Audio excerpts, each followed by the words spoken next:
सर्वांपासून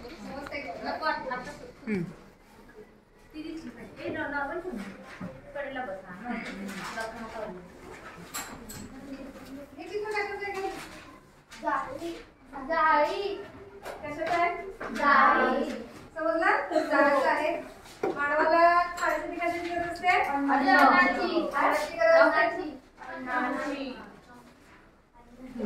हे बघा जाळ किंवा जाळ असं म्हणतात बरोबर आपल्या पाठाचं नाव काय आहे सॉरी आपल्या कवितेचं नाव काय आहे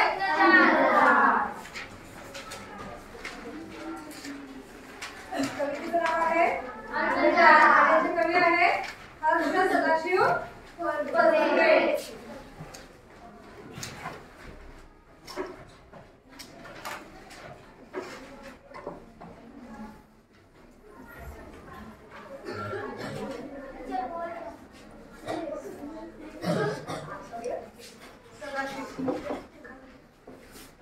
बघा कवितेचं पान नंबर आहे 64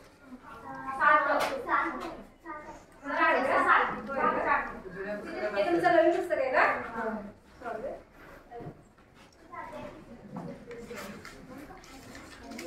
हा माझ्याकडे आहे हे जुनं पुस्तक आहे त्यावर समजलं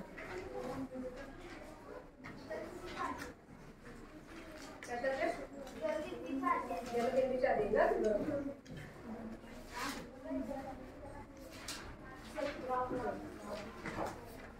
बघा अन्नजामध्ये कवी काय म्हणतात बघा हर्ष सदाशिव परसुरे हे प्रसिद्ध कवी व लेखक आहेत सह्याद्रीच्या दरीखोऱ्यातून भटकताना वाढलेल्या जीविकांमधून परिस्थितीचा अभ्यास करण्याची गरज जाणवली पलाश आणि इकॉलॉजिकल सोसायटी ऑफ इंडिया यांचा परिस्थितीचा अभ्यासक्रम त्यांनी पूर्ण केला कॉलेजच्या दिवसात निर्माण झालेली गद्य आणि पद्य लेखनाची सुद्धा आवड पुढे त्यांना वाढत गेली वर्तमानपत्रातून भटकंतीवर लिखाण केले आणि पुढे वनाचे श्लोक हे परिस्थितीवरचे आगळेवेगळे लेखन त्यांनी केले आज ते त्यांच्या कविभूषणाच्या काव्यावरील अभ्यास व व्याख्याने आणि वनाचे श्लोक यासाठी ओळखले जाते परिस्थिती म्हणजे काय का परिस्थिती म्हणजे काय तुम्ही सांगितलंय म्हणजे काय भोवतालच्या परिसराचा काय अभ्यास परिस्थिती म्हणजे काय सांगितलं मी भोवतालच्या परिस्थितीचा अभ्यास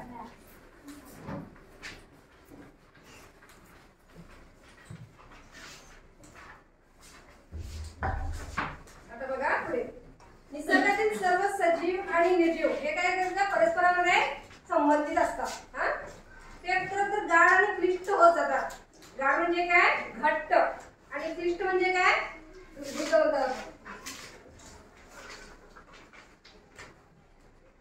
हे कशा असतात प्राणी एकमेकांवर काय करतात अवलंबून असतात हा सर्व प्राणी त्यांना खायला काय ते काय स्वतः बनवून खातात का ग माणसासारखं नाही ना ते निसर्गाच्या याच्यावर अवलंबून असतात ते हा निसर्गाने निर्माण केलेलं आहे अन्नजाळ आहे आपण निर्माण केले का ते नाही मानवाने निर्माण केलेलं नाहीये निसर्गानेच निर्माण केलेलं आहे प्राण्यांसाठी हे अन्नजाळ आणि प्रत्येक जीव हा एकापेक्षा जास्त जीवांना खाऊन जगू लागला त्यामुळे या अन्नजाळातल्या काही जीवजाती सुद्धा नष्ट झाल्या असे असले तरी अन्नजाळ पूर्ण नष्ट होणार नाही मात्र ते नक्कीच कमकुवत होत आहे बरोबर आहे की नाही आता ते किती जण प्राणी काय करते मानव काय करायला लागलाय आपल्या सुख सोयीसाठी काय करायला आहे सर्व जंगले वगैरे काय करायला ते नष्ट करायला लागले त्यामुळे काय करतात जे जीव जंतूचे प्राणी आहेत ते काय करतात त्यांच्या जाती काय हळूहळू नष्ट व्हायला लागल्या आणि हेच या वनाचे श्लोक म्हणून घेतलेल्या पद्याचे सार आहे प्रथम आपण कविता वाचूया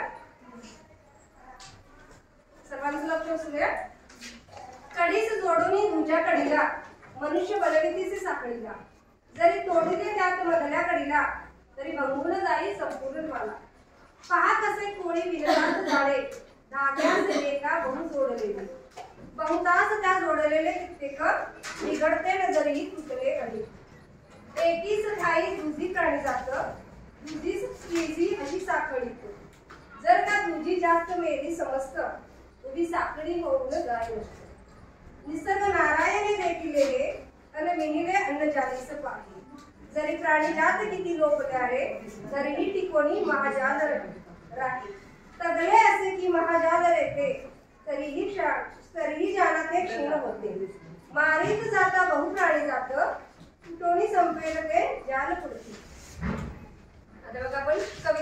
स्पष्टीकरण बघूया. काय म्हणलेलं आहे कवीने बघा. कडीस जोडुनी दुजा कडीला मनुष्य बनवितीस साखळीला, जरी तोडुनी त्या मधल्या कडीला तरी भंगून जाईल संपूर्ण मला. आता ही समजा एक साखळी आहे, अशा पद्धतीची चेन आहे.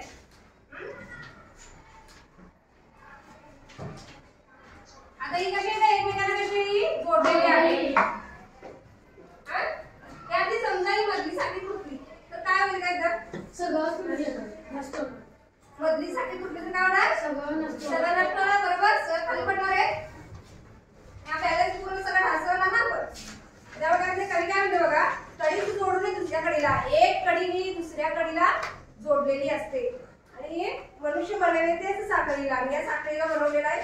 तरी तोडून त्या मधल्या कडीला तरी भंगून जाईल संपूर्ण मला. जशी माळ असते, हारांची माळ किंवा मोत्यांची माळ बघितला तुम्ही, आहे की नाही? एखादी माळ जरी त्या ह्याच्यातले मणी जरी एखादा तुटला तर काय संपूर्ण माळ काय तुटून जाईल. तुटून जाईल की नाही? पहा कसे कोळी विणतात जाळे, धाग्यास एका बहु जोडलेले, बहुतास त्या जोडलेले कित्येक, बिघडते न जरी तुटले अनेक. आता कोळीचं जाळं तुम्ही बघितलेलं आहे का रे सगळ्यांनी? कसं असतं रे ते जाळं? जाळं कसं असतं ते मला सांगा. तो सगळा कोळी गोष्टी कधी बघितल्या की नाही?